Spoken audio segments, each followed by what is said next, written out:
Hello, everybody. This is Cave Cat again with another great episode of Cave Cat's movie and TV reviews. Today, Muppet Babies will make your dreams come true. Muppet Babies will do the same for you. That's right. Today, we're talking about Muppet Babies. No, not the Disney Junior version. I'm talking about the original 1984 version that originally aired on CBS. I mentioned the show momentarily in my Garbage Pail Kids review, and now I'm going to talk about it here.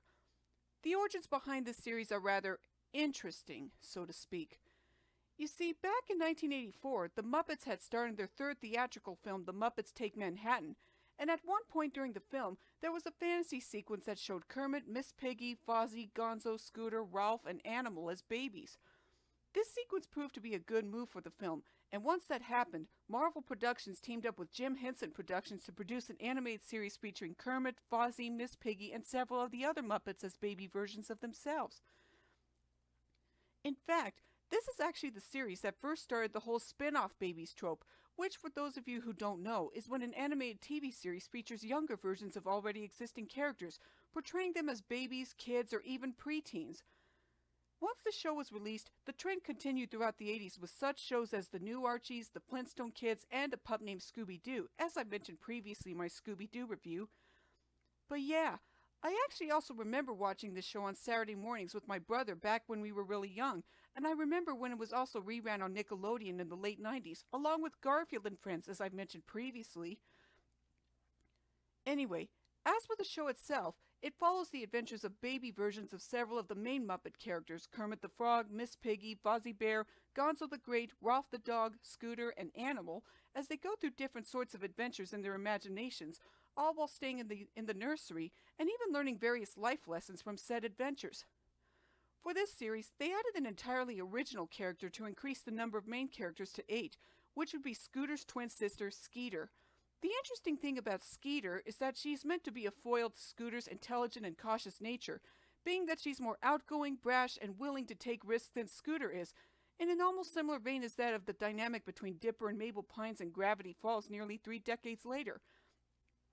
And there's also Nanny, the caretaker to the main characters, who serves as the voice of reason to the babies and is always there to help them whenever they have a problem. I've mentioned this before in my New Adventures of Winnie the Pooh review, but an interesting thing is that you never see Nanny's face, only seeing her up to her shoulders, though the reason for this could be that the show is done from the baby's perspective and meant to give you the feeling that you're seeing things from their POV. The personalities of the main characters are captured very well to reflect their future adult selves, with Kermit being the brave and selfless leader as well as the only sane man of the group, Fozzie being the would-be comedian with the penchant for telling bad jokes and puns, which results in him almost always getting hit with tomatoes thrown at him from off-screen, Miss Piggy, or Piggy as she's simply called, being the boisterous one with an obvious crush on Kermit, just like her adult self, Gonzo being the self-proclaimed weirdo of the group who has an unrequited crush on Piggy, Ralph being the musical genius of the group who likes playing his piano, Scooter being the intelligent and scientific one of the group who has his own portable computer, while Skeeter is more outgoing and athletic, as I mentioned earlier, and finally, Animal being the more rambunctious of the group with a ravenous appetite to boot. Aside from the main characters themselves, we also get appearances from infant and toddler versions of other Muppet characters, like Bunsen Honeydew and Beaker, while later seasons of the show would also include other Muppet characters such as Janice and even Bean Bunny, as well as middle-aged versions of Statler and Waldorf. Although it's kind of a shame that the original series couldn't include animated versions of other characters like Sam the Eagle, Sweetums, or even the rest of the Electric Mayhem members like Dr. Teeth, Floyd Pepper, and Zoot. Aside from all that, the show still has a pretty well-rounded cast. And there's also another thing that really makes Muppet Babies really stand out, which is the fact that the show made heavy use of a bunch of stock footage clips that were shown during the Imagine spots that the characters would engage in. This was actually one of the reasons why the show was never released on DVD for many years, because all of the stock footage that was used throughout the show was under copyright, and apparently Marvel didn't want to spend money to allow the footage to be kept intact, even when Disney ended up buying out Marvel back in 2014, after they had bought out the Muppet Show Muppets. But aside from the copyright issues that prevents the show from getting an actual DVD release, I also like how a lot of the episodes make references and do parodies of various other shows and movies, even low-budget ones.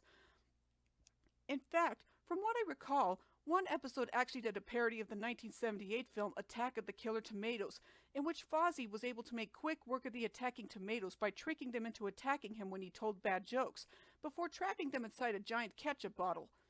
It was the sequence that proved successful enough to convince the filmmakers to make a sequel to Attack of the Killer Tomatoes, as well as an animated Saturday morning series of the same name. But back to Muppet Babies. Much like Garfield and Friends, the show was able to last for a good number of seasons.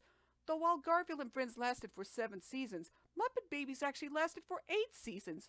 Just one season above what Garfield and Friends had. Also, I mentioned this in my Garbage Pail Kids review, but the one caveat about it is the fact that the show ended up taking the slot that the Garbage Pail Kids cartoon was supposed to run on, thanks to it getting pulled from the CBS Saturday Morning schedule due to parental complaints. Even in spite of this unfortunate turn of events, I actually enjoyed Muppet Babies for its quirkiness, its characters, its good humor, and especially for introducing the spin-off babies trope into animated media. For this, I will give the show 8 stars.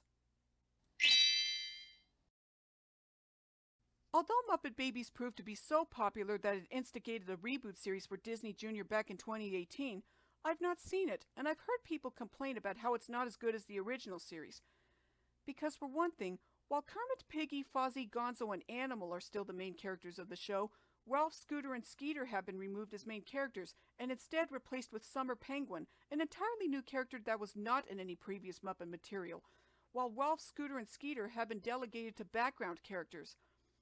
In some ways, it's kind of similar to the upcoming Garbage Pail Kids reboot series, where Split Kit and Patty Putty have been retained as main characters, while Elliot Mess, Clog Dwayne, and Terry Cloth have been replaced with fellow card characters Adam Baum, Messy Tessie, and Wendy Winston as main characters.